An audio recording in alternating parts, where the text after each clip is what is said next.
Assalamualaikum warahmatullahi wabarakatuh. Selamat pagi, siang, sore, dan malam. Kembali di acara Baksos, bahas aksi sosiologi. Oke, pada video kali ini tuh lanjutan dari video sebelumnya atau mengenai interaksi. Nah, sebelumnya gue minta maaf dulu nih ke para viewers gua kalau udah sebulan ini nggak mengupload video mengenai sosiologi karena ada beberapa kesibukan yang harus gue jalani gitu. Oke, kita langsung aja masuk materinya. Bentuk-bentuk interaksi. Kalau kemarin di video sebelumnya kita membahas mengenai pengertiannya, ciri-ciri dan faktor yang mempengaruhi interaksinya. Video kali ini kita membahas mengenai bentuk-bentuk interaksi. Bentuk-bentuk interaksi itu ada dua, ada asosiatif dan ada disosiatif.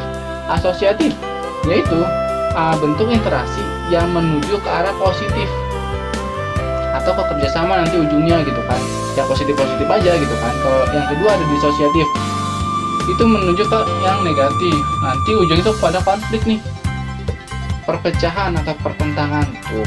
Oke, dalam dua bentuk ini interaksi gitu kan, ada positif dan negatif, punya juga bentuk-bentuknya tuh diantara positif sama negatif. Kalau yang asosiatif bentuknya itu ada 4, kalau yang disosiatif juga sama ada 4. Yang pertama kita bahasnya yang di asosiatif dulu ya, kerjasama. Karena tadi asosiatif ini bersifatnya positif yang berujung pada kerjasama nantinya gitu kan, maka di kerjasama ini juga ada 4 bentuk, ada 4 bentuk. Yang pertama itu ada joint venture. Joint venture itu kerjasama yang ditunjukkan untuk proyek gitu kan, kerjasama yang ditunjukkan untuk proyek suatu perusahaan kayak gitu. Nah, kalau koalisi itu kerjasama dari gabungan 2 partai atau lebih gitu kan. Contoh koalisi itu kalau kalian gampangnya ya, biar kalian cepat memahaminya, itu kayak zaman-zaman pemilu. Kalau di zaman pemilu kan pasti ada koalisi 1, ada koalisi 2 kan. Misalnya koalisi 1 diisi sama 3 partai, koalisi 2 sama 4 partai. Nah, itu disebutnya bentuk interaksi yang asosiatif tuh, karena dia bersifatnya kerjasama. Itu yang kalau koalisi itu gabungan 2 partai. Nah, yang ketiga ada bargaining. Bargaining itu artinya tukar menukar barang. Kalau kalian gampang ya, kalau saya itu ingatnya itu kalau bargaining itu barter. Barter itu kan zaman dulu ada tuh ya, barter, kerjasama antar barang gitu kan. Nah, itu tujuannya apabila kita nggak punya gitu kan, ada yang nggak punya, kita bisa bertukar tuh barangnya gitu. Itu sebenarnya barter. Bargaining itu barter gampangnya. Kalau kooptasi itu penerimaan unsur baru. Nah, kooptasi ini kenapa penerimaan unsur baru? Karena untuk menghindari konflik.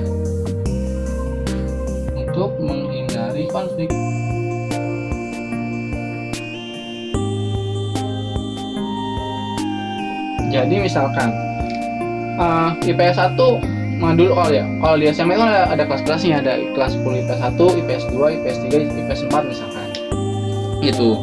Nah, ketika kalian kelas 10 misalnya, saya 10 IPS 1 gitu kan, saya jadi ketua kelas, terusnya kelas 2 saya pindah ke IPS 2, belum tentu dong ketua kelas saya tiba-tiba ada nama lain namanya Udin.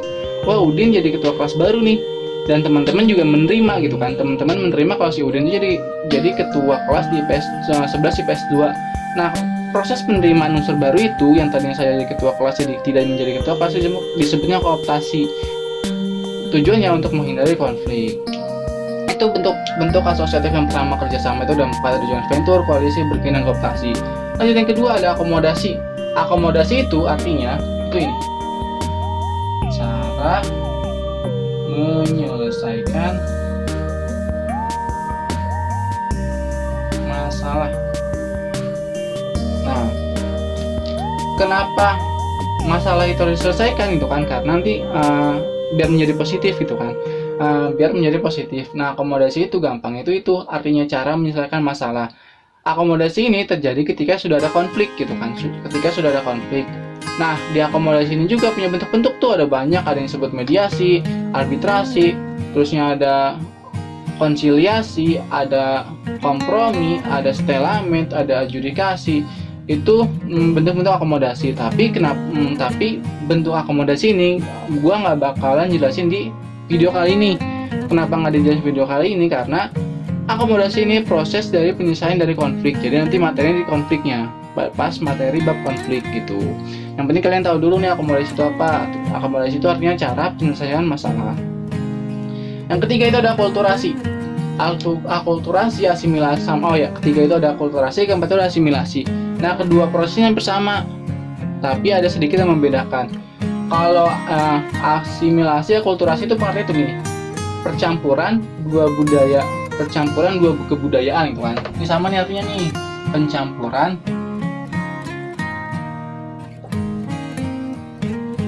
dua kebudayaan. Ini juga sama nih, percampuran dua kebudayaan.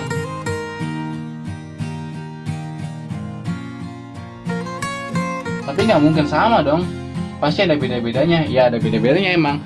Kalau akulturasi, yaitu percampuran dua kebudayaan yang tidak menghilangkan kebudayaan namanya. Yang tidak menghilangkan kebudayaan lama.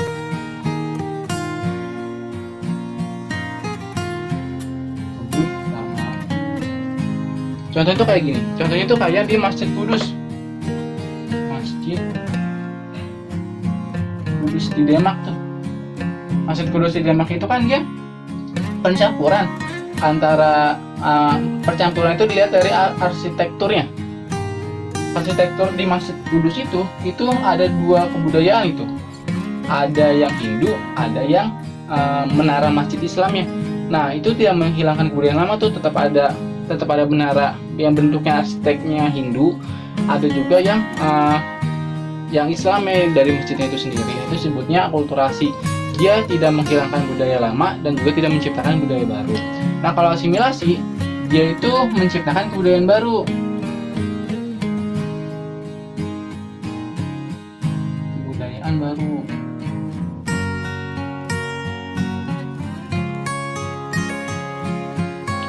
Gitu. Gampang ya rumusnya gitu kan. Kalau akulturasi itu A tambah B sama dengan AB. Kalau asimilasi A tambah B sama dengan C gitu.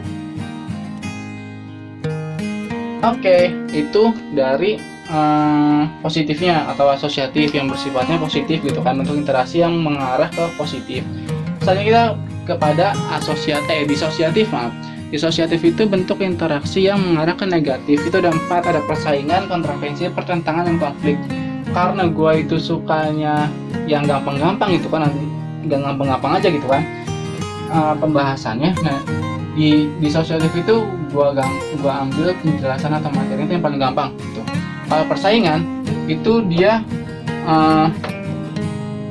masih dia negatif gitu ya, bentuknya pertentangan kan, pertentangan atau persaingan ya adu kuat lah gitu kan, adu kuat. Tapi dia itu masih bersifat positif karena belum ada rasa dendam gitu, belum ada rasa dendam. Nah, persaingan ini gitu kan, contohnya itu kayak kalian misalnya lomba.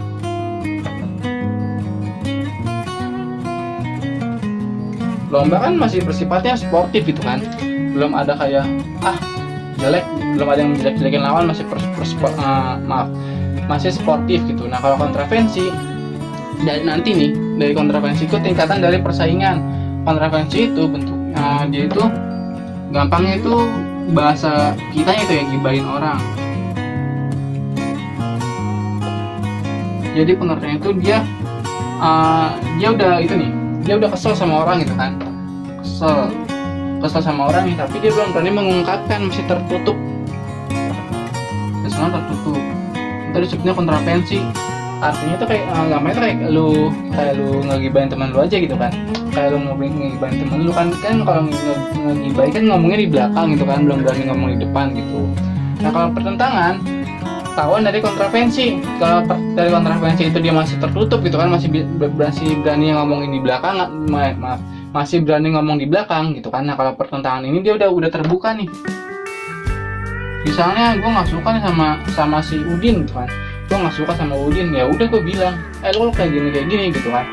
Nah, itu disebutnya pertentangan. Kalau kontravensi gue masih ngomongin si Udin di belakang tuh, masih ngomongin si Udin di belakang. Tapi kalau pertentangan itu gue udah berani mengungkapkan ke si Udinnya.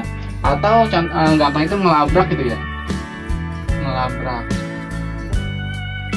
gitu. Yang terakhir persaingan itu tadi masih bersifatnya nggak terlalu parah-parah banget gitu kan, nggak terlalu parah-parah banget. Kalau yang kontravensi udah mulai terjadinya gejolak-gejolak, kesalahan gitu kan. Nah yang ini udah mulai kesal gitu kan, di sini udah mulai kesal. Nah di konflik ini udah mulai berantemnya, berantem itu atau pertentangan. Nah konflik itu bisa terjadi karena karena 3 faktor. Adanya perbedaan kepentingan. Yang kedua, adanya perbedaan kekuasaan. Yang ketiga itu ada perbedaan adanya dominasi. Nah, itu dia bentuk-bentuk dari interaksi sosial. Itu ada 2, ada asosiatif dan disosiatif. Mungkin kalau misalnya kalian, mungkin cukup sekian pembahasan mengenai interaksi sosial gitu kan. Cukup sekian pembahasan mengenai interaksi sosial. Silakan kalau kalian mau bertanya-tanya mengenai sosiologi bisa DM di IG gua NSRLLOH atau komen di bawah video ini. Oke, semoga apa yang gue sampaikan hari ini bisa bermanfaat. Kalian bisa menyimak dengan baik dan bisa memahami sosiologi dengan gampang. Akhir kata, wassalamualaikum warahmatullahi wabarakatuh. Selamat tinggal dan salam sejahtera untuk kita semua.